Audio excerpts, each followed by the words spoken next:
This walkthrough will cover adding and working with an inventory record. Open the inventory form. We're going to add a new item, so click the New Record button. This is going to be an appliance. We're going to buy a new TV, so quantity will be 1 enter key. This will be 60-inch TV Sony tab key. Cost new, $1,000 enter key.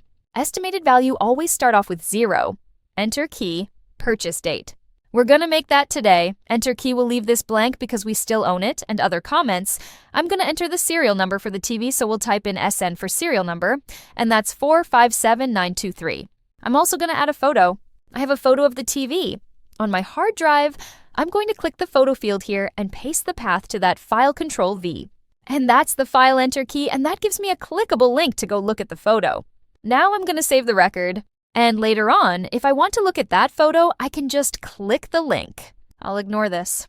And there it is. Since we're still in the process of entering this record, I can also take this opportunity to pick a beneficiary to receive the TV at some point in time, and I think, at this point, I'll pick Stephanie. And again, Shift-Enter will save that record. We'll close the inventory form, and we'll go to the inventory spreadsheet. Gonna locate our new TV item. Notice that the TV appliance item shows up before the group item for appliances, and that's because the purchase date for the group item is the end of December in 2015. The TV was bought in January of 16, so I need to change this to 2016, so I'll do that, Shift-Enter, and I'll resort that by clicking Refresh. All that puts it in the right order. The other thing I need to do is adjust the estimated value of all my appliances or the group item. I currently have it at 100, but I just bought a brand new $1,000 TV. So this is too low. I'm going to change this to something like, let's say, $700. Shift-Enter. And that's because I suspect that I could get $600 in a quick sale for my brand new TV. Having done that, I'm going to close this and open up the inventory summary report. Here we can see the updated valuation for all the appliances grouped together as $700, so I'll close that. I'm going to open up the inventory spreadsheet again. The inventory spreadsheet is a very effective tool when you have to enter a number of items belonging to the same category. For example, we're going to add a new piece of office equipment. So we're going to first filter the list. We'll open this Clear-Alla and pick office equipment. Okay. Now, the list is certainly a lot shorter. We're going to enter new records at the end of the list where the new record line is. And we're going to start this by going with office equipment. Tab key 1. And this is going to be a laptop computer, and we'll call it Lenovo. To keep this tab key cost will be $1,000. Tab key estimated value will be 0. Purchase date will be today's date. If I wanted to at this point, I could tab over.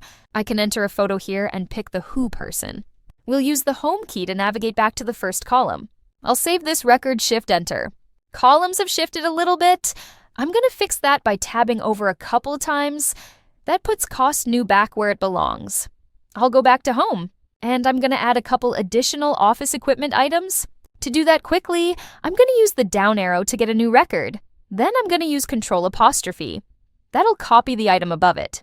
Tab key 1. Tab key, I'm going to call this external monitor. Tab key $500. 0. And the same date, Control-. Shift-Enter, home key, and I'll do one more. Control-. Don't have to type 1. I'll call this a USB mic tab key, $100. Tab key 0, tab key, same date Control-. Shift-Enter. To put these items where they belong, sorted-wise in the list, I'm going to click on Refresh All. And you can see they're now listed at the top of the list. The only issue left is that our group item is after those items, and I'm going to fix that by changing its date to the current year, which is 2016, Shift-Enter. Again, refresh all, and everything is sorted in the correct order again. Now, since these are simple examples that were entered, they don't really exist. I can make a multiple selection of those 3 items, and I can delete them at one time using the Delete key. I'll say yes. We're back to where we started. I'll unfilter using this button at the bottom. The inventory spreadsheet is the tool to use if you want to add photographs to a number of inventory items in the same session. By way of example, we're going to pre-filter the category, and for just athletic, I've already assigned photographs to a number of different athletic inventory items.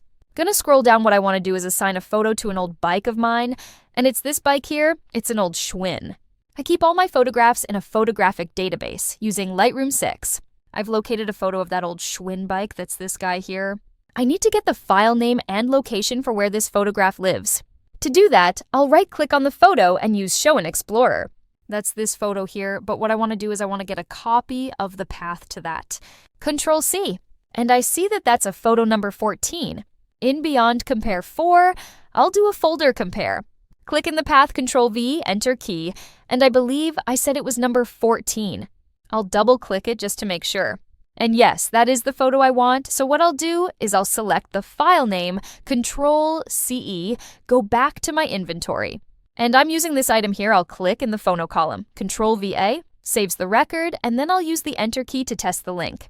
And on behold, I now have associated a photograph of that bicycle to the inventory item in Home Inventory.